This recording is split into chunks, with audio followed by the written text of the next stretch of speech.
Hi guys! Welcome back to a day in my life. Sa Disney Princess sa Disney Bukid. Okay, so ito na nga ang trabaho ng Disney Princess yun. Nung matapos na kami matanim ng palay. Yes, dahil yung palay magsalikihan na sila, kaya ito na naman ang trabaho namin. Okay. So hindi ko din alam no kung anong tawag sa Tagalog, pero dito sa amin is nagkakamlot. Yes, lilinisan mo yung mga may tanim na palay para maganda yung tubo.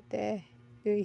Baka pagtingin mo ay yung palay siya, pero ang totoo, ang dami na palang damo, Parang mas maganda pa man ang tubo ng damo kaysa sa palay. Okay. So, yung damo mo lang ang kukuhanin, tapos ililibing mo siya dyan sa putik. O, ganun lang daw. Sinunod ko na lang din. Syempre, hindi tayo magpapakita dito. Kaya, orahan na natin.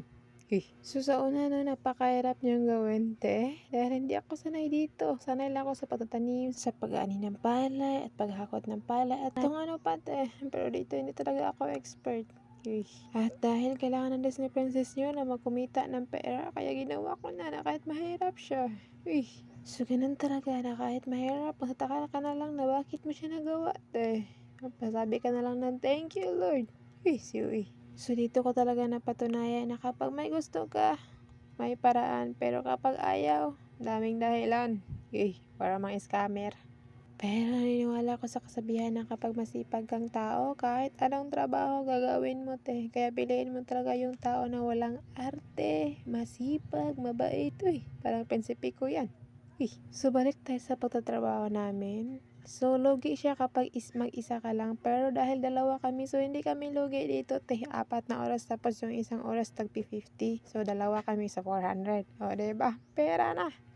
So, mas maganda talaga kapag dalawa kayo kumikita ng pera na walang pabigat sa buhay, Dahil dagdag lang yan sa problema.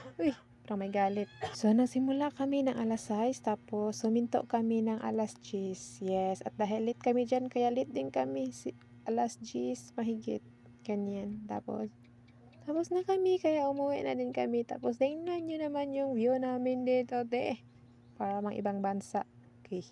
Hindi ko alam no kung bakit ganitong klase na mga gusto ng Disney Princess nyo na para man siyang nagsasinta.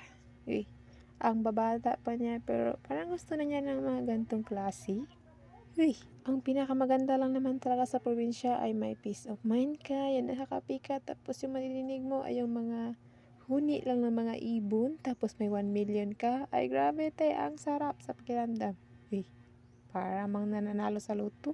So, iwan ko lang ba kung ako lang ba ang babata pa, pero mukhang pera na, ang arte. Hanggang dito lang muna, and that's all for today's video. Amping mo kanunay. Bye! Okay.